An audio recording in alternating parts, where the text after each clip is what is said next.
The Gay Agenda, Political Conspiracies, Demedicalisation.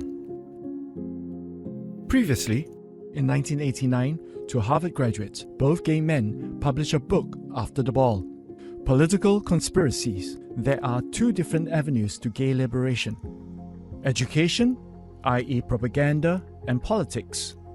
Politics, meaning efforts to secure gay rights by conspiring with liberal elites within the legal and legislative systems. The dissemination of propaganda is enormously expensive and difficult, so little has been done to date. Instead, activists have concentrated their efforts on politics. In other words, prior to 1989, political activism was the primary strategy of LGBT activists in the United States. Let's examine its effect. This is the DSM, Diagnostic and Statistical Manual of Mental Disorders by the American Psychiatric Association. DSM-II defines sexual deviations in a broad category as personality disorders and certain other non-psychotic mental disorders. DSM-II sexual deviations include sexual orientation disturbance, homosexuality, fetishism, pedophilia, transvestism, exhibitionism, voyeurism, sadism, masochism, and other sexual deviation. In 1973, the American Psychiatric Association removed the diagnosis of homosexuality from the second edition of its DSM. How has the 1973 decision in the United States impacted Singapore? On 4th of May 2020, nominated MP Ms. Anthea Ong asked whether the Ministry of Health would consider stating an official position against conversion therapy, as it is not approved by expert bodies in psychology, including the American Psychiatric Association. The Ministry of Health replied, homosexuality has not been considered a psychiatric diagnosis since 1973 by the American Psychiatric Association Diagnostic and Statistical Manual of Mental Disorders. In June 2021, the Singapore Psychological Society posted on their Instagram, homosexuality was once considered a mental illness. In 1973, homosexuality was removed from DSM-II. Why was homosexuality removed from DSM-II?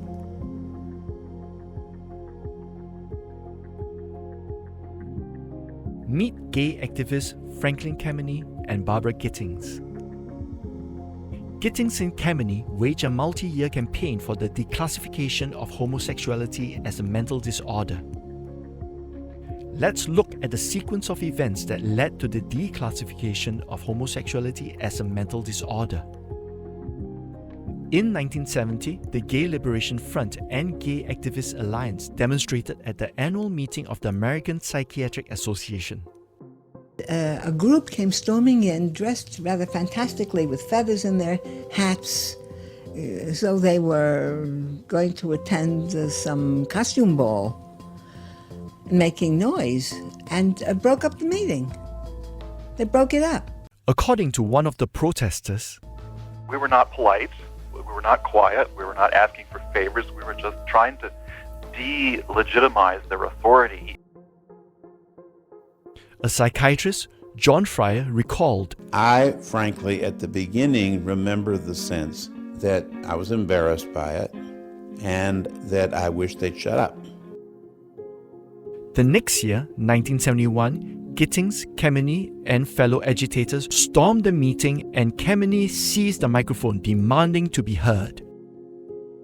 Frank Kameny, we are here to denounce your authority to call us sick or mentally disordered. For us as homosexuals, your profession is the enemy incarnate. Kameny sent a letter to the Psychiatric News saying, our presence there was only the beginning of an increasingly intensive campaign by homosexuals to change the approach of psychiatry towards homosexuality, or failing that, to discredit psychiatry. While some gay activists openly campaigned externally against the APA, other gay activists quietly politicked for change from within the APA. This is Alex Spiegel, a radio producer and science journalist who is also the granddaughter of John Patrick Spiegel, President-elect of the APA in 1973. In a radio interview, she revealed, It turned out that my grandfather had had gay lovers throughout his life. My grandfather was a closeted homosexual with a very particular agenda. John Patrick Spiegel was part of a group of gay psychiatrists in the APA. A loose underground group which they jokingly titled the Gay PA. These were men who, like John, had made it through medical school without detection and continued to hide their sexual preference except to one another. There was also another group within the APA. The Young Turks were all psychiatrists, all members of the APA, and all liberal-minded Easterners who had decided to transform was American psychiatry's approach to homosexuality. The Young Turks proposed candidates for office, politicked for internal change. Political activism was happening both inside and outside of the APA. The gay activists hit upon a piece of political theater so outlandish that it actually managed to shake the dinosaurs at the APA. Gittings recruited Dr. H. Anonymous, John E. Fryer, who appeared masked and using a voice modulator. As Dr. Anonymous, John would address the members of the APA at the 72 convention in Dallas. Gittings, Kameny, and Dr. Anonymous asserted that the disease was not homosexuality, but toxic homophobia. George Weinberg is known as the father of homophobia. The term homophobia was invented and popularized by his book, Society and the Healthy Homosexual. The book was published that same year, in 1972. The author coined the term homophobia, calling it a sickness as opposed to homosexuality, which is healthy. In short, at the 1972 APA convention, gay activists did not present any scientific medical evidence related to homosexuality. In place of medical science was theatrics and a new idea.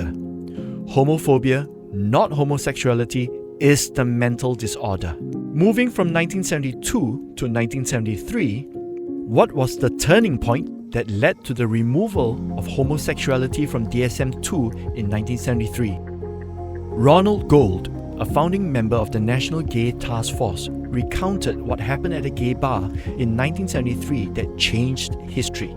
Robert Spitzer, an obviously straight man in a position of power at the APA, appeared at the bar, and that's when it happened, in front of Robert Spitzer and the Grand Dragon of the Gay PA. A young man in full army uniform decided that he had to go to a gay bar for the first time in his life. And somehow he got directed to this particular bar and saw me and all these gay psychiatrists, and he just cracked up. It was a very moving event. I mean, this man was awash in tears. That was what decided Spitzer right then and there, let's go write the resolution. And so we went back to Spitzer's hotel room and wrote the resolution. Right then, that night. Right that night. December 15th, 1973. The American Psychiatric Association decided today that homosexuality is not a mental disorder. Ronald Gold, Frank Kameny, and Barbara Gittings celebrate in 1973 the APA decision to remove homosexuality from its Manual of Mental Illness. K. Tobin. This was always more of a political decision than a medical decision. Barbara Gittings. It never was a medical decision, it was a political move. Jeffrey Weeks. The decision of the American Psychiatric Association to delete homosexuality from its published list of sexual disorders in 1973 was scarcely a cool scientific decision. Neuroscientist Dr. Simon Lafay. Gay activism was clearly the force that propelled the APA to declassify homosexuality. Should medical healthcare be based on science or politics? Science, in many respects, has been hijacked. I don't think you should base a civil rights movement on the suppression of certain data. Former president of the APA, Dr. Nicholas Cummings. The APA has permitted political correctness to triumph over science, clinical knowledge, and professional integrity. Do you consider the APA's decision to declassify homosexuality as a mental disorder a medical breakthrough or medical malpractice? The APA's 1973 decision has become a cornerstone, the foundation or premise for which an increasing number of societal policies are based on or advocated for globally, even in Singapore. To what extent should Singapore allow the APA's decision to influence our perspectives, laws and policies on homosexuality? Moving from homosexuality to transgenderism. Until the recent emergence of trans activism, transgenderism has often, if not always, been associated with a mental disorder called gender dysphoria. Just as gay activists had fought to demedicalize homosexuality, trans activists in recent years have also been fighting to demedicalize transgenderism. So gender dysphoria is effectively a discomfort between your real biological sex and the way in which your mind feels. It's recognised as a medical condition. It is. However, there are trans activists who are trying to get that removed. And that is a terrifying prospect for me. The medical aspect is certainly real. Transgenderism has become a political issue, which it really shouldn't. I always argue in favor for the fact that it should be treated as a neurological issue. But there is this movement to demedicalize what being trans is. When you remove any meaningful way to diagnose something, all you have left is the politics of it. In May 2019, the World Health Organization will stop classifying transgender people as having a mental disorder.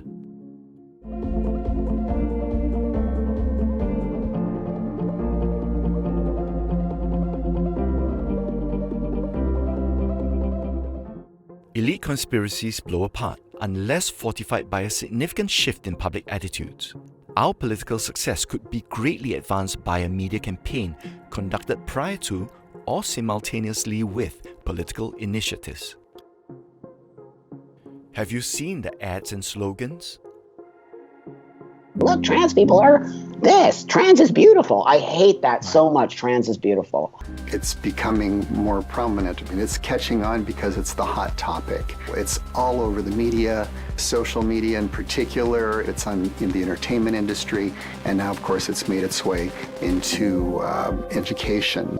Remember that gender is not binary, right? There's a spectrum. We've been discussing a lot of the gender issues in class. It's okay to be what you want to be. I was born as a girl, and then on the inside, I feel in the middle.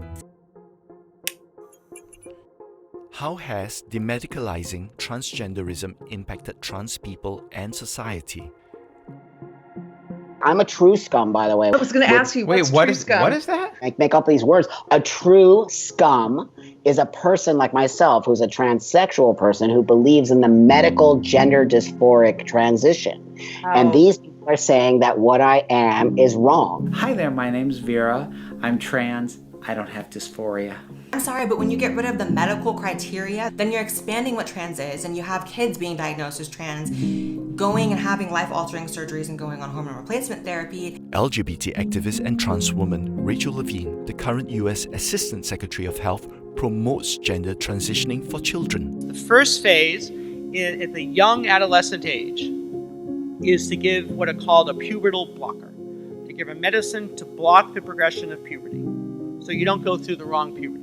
And then somewhere between 14 and 16 years of age to start slowly cross-gender hormones.